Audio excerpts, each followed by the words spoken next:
जरा सोचिए, किसी किसान की 11 एकड़ की धान की फसल पूरी तरह बर्बाद हो जाए और महीनों के लंबे इंतजार के बाद मुआवजे के नाम पर उसे मिले सिर्फ 2 रुपए 30 पैसे। जी हाँ, ये कोई मनगढ़ंत कहानी नहीं, बल्कि हमारे देश के एक किसान की कड़वी सच्चाई है। अनलॉक यूपीएससी की आज की इस खास प्रस्तुति में हम इसी मुद्दे की गहराई में उतरेंगे।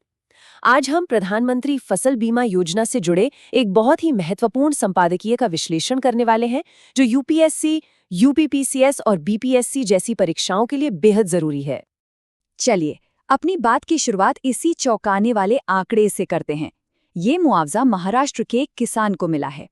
देखिए, ये सिर्फ एक रकम नहीं है, ये असल में उस बहुत बड़ी खाई को दिखाता है जो फसल बीमा के बड़े बड़े वादों और जमीन की हकीकत के बीच में है।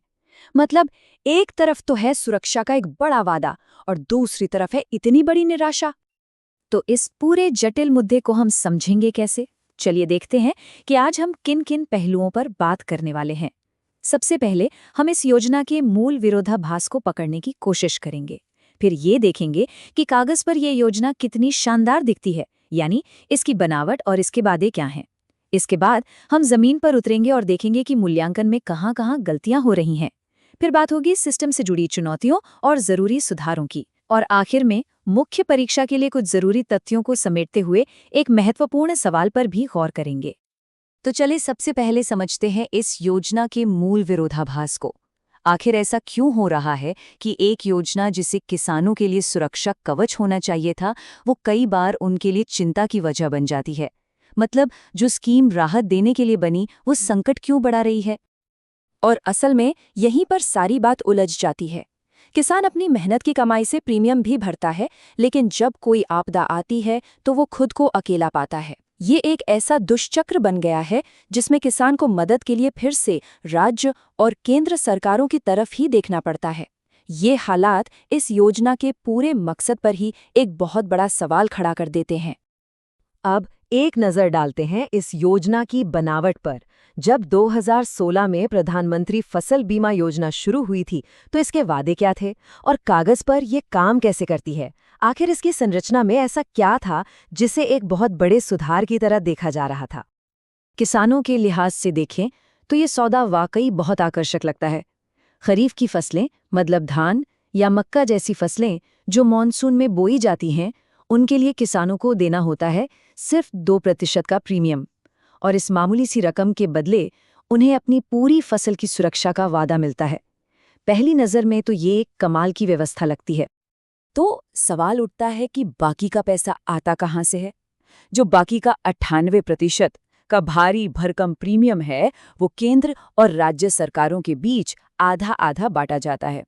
कागज पर तो ये एक बहुत मजबूत साझेदारी है, जिसका मकसद किसानों को हर तरह के जोखिम से बचाना है। मतलब, सरकार बड़ा हिस्सा खुद उठाकर ये पक्का करना चाहती है कि किसान पर कोई बोझ न पड़े। और ये समझना जरूरी है कि ये कोई छोटी मोटी योजना नहीं है। हम बात कर रहे हैं वित्तीय वर्ष 2024-25 में करीब 9.41 करोड़ किसानों की। ये एक बहुत बड़ा सुरक्षा जाल है जो देश भर के करोड़ों किसान परिवारों को कवर करने के लिए बनाया गया है, चाहे उन्होंने बैंक से कर्ज लिया हो या न लिया हो। ये वाकई में भारतीय कृषि की रीढ़ को बचाने का एक बहुत बड़ा प्रयास है। और यहीं पे सबसे बड़ा सवाल खड़ा होता है।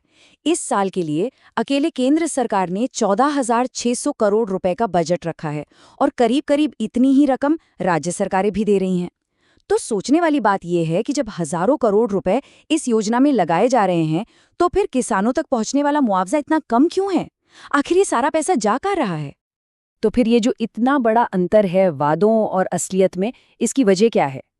इसका जवाब छुपा है इस योजना को लागू करने के तरीके में, और खास तौर पर उस तरीके में जिससे फसल के नुकसान का हिसाब किताब लगाया जाता है। यहीं आकर ये बड़ी और अच्छी योजना जमीन पर लड़खड़ा जाती है। अब ये स्लाइड हमें समस्या की जड़ तक ले जाती है, और वो है मूल्यांकन का तरीका। एक तरफ तो थी पुरानी व्यवस्था, जिसे फसल कटाई प्रयोग कहते थे। इसमें तहसील स्तर पर आकलन होता था और हेरफेर की काफी गुंजाइश रहती थी। और दूसरी तरफ आई नई हाईटेक सैटेलाइट प्रणाली। इसे तो एक बड़ा सुधार होना चाहिए था, है ना? लेकिन जैसा कि हम आगे देखेंगे, इसने कुछ नई और गंभीर परेशानियां खड़ी कर दी हैं। और यहीं पर इसकी सबसे बड़ी तकनीकी खामी सामने आती है। देखिए, सैटेलाइट ऊपर से खेत की हरियाली तो देख सकता है, लेकिन वो ये नहीं देख सकता कि पौधे के अंदर दाना बना भी है या नहीं। तो अगर फसल हरी भरी दिख रही है पर उसमें दाने ही नहीं है, तो सैटेलाइट के हिसाब से तो सब ठीक है, पर किसान के लिए तो फसल पूरी तरह बर्बाद है। बस यही वो तकनीकी कमी है जो जबलपुर में 17 रुपए और महाराष्ट्र में 2 रुपए 30 पैसे जैसे हैरान करने वाले मुआवजे की वजह बनती है। तो ये जो मूल्यांकन की दिक्कतें हैं, ये असल में और भी गहरी, मतलब कि पूरे सिस्टम से जुड़ी चुनौतियों की तरफ इशारा करती हैं और ये बताती हैं कि इस योजना में अब बड़े और तुरंत सुधारों की सख्त ज़रूरत है। ये सिर्फ एक तकनीकी नहीं, बल्कि पूरे सिस्टम की समस्या है। और यहाँ एक और बहुत बड़ी उलझन सामने आती है। सरकारें बीमा कंपनियों को हजारों करोड़ का प्रीमियम देती हैं, लेकिन जब फसल के शुरुआती दौर में ही कोई नुकसान होता है तो कंपनियां अक्सर दावे को खारिज कर देती हैं। इसका नतीजा क्या होता है?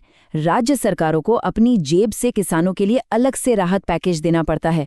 मतलब सरकार एक ही नुकसान के लिए 2 बार पैसे दे रही है, एक बार कंपनियों को प्रीमियम के तौर पर और दूसरी बार सीधे किसानों को राहत के तौर पर। तो सवाल ये है कि इस योजना का असली फायदा किसे हो रहा है? तो फिर इसका समाधान क्या हो सकता है? इसके लिए हमें कई मोर्चों पर एक साथ काम करना होगा। पहला, एक हाइब्रिड मॉडल बनाना होगा जो सैटेलाइट तकनीक को जमीन की सच्चाई से जोड़े।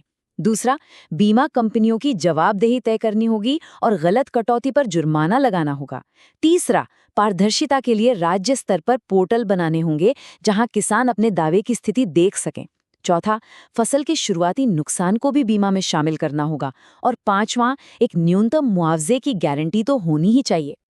चलिए, अब खास तौर पर उन अभ्यर्थियों के लिए जो मुख्य परीक्षा की तैयारी कर रहे हैं, कुछ जरूरी तथ्यों और आंकड़ों पर नजर डालते हैं जिनका इस्तेमाल सीधे उत्तर लिखने में किया जा सकता है। जब इस योजना का विश्लेषण करना हो तो कुछ खास बातों को ध्यान में रखना बेहद जरूरी है, जैसे कि सरकार द्वारा दिए जाने वाले भारी प्रीमियम और किसानों को मिलने वाले मामूली मुआवजे के बीच का बड़ा फासला, मूल्यांकन के पुराने और नए दोनों ही तरीकों की अपनी अपनी खामियां, बीमा कंपनियों की जवाबदेही में कमी और राज्य सरकारों पर पड़ने वाला दोहरा आर्थिक बोझ। अब जरा इन आंकड़ों को देखिए। जो बात सबसे ज्यादा ध्यान खींचती है वो है केंद्र सरकार द्वारा किए गए भुगतान और पंजाब, महाराष्ट्र जैसे राज्यों द्वारा जारी किए गए अलग बड़े राहत पैकेजों के बीच का भारी अंतर। मिसाल के तौर पर पंजाब ने अकेले ही 1600 करोड़ रुपए से ज्यादा की राहत दी। ये एक बहुत बड़ा आंकड़ा है जो दिखाता है कि राष्ट्रीय योजना जमीन पर कितनी कम पड़ रही है। तो चलिए अब इस पूरी चर्चा के निष्कर्ष पर आते हैं और एक ऐसे सवाल पर विचार करते हैं जो हमारी सोच को और आगे बढ़ाएगा।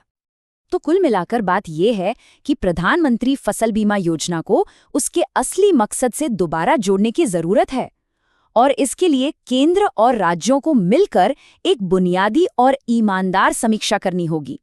लक्ष्य बिल्कुल साफ होना चाहिए। इस योजना को बीमा कंपनियों का सुरक्षा कवच नहीं, बल्कि किसानों की असली वित्तीय ढाल बनाना है। ये मुख्य परीक्षा में पूछा जा सकने वाला एक संभावित प्रश्न है। इस पूरी चर्चा में हमने जिन बिंदुओं पर बात की है, उनका इस्तेमाल करके एक अच्छा और संतुलित उत्तर लिखने की कोशिश जरूर करें। सोचें कि मूल्यांकन की समस्याओं, सिस्टम की चुनौतियों और सुझाए गए सुधारों को अपने जवाब में कैसे शामिल किया जा सकता है।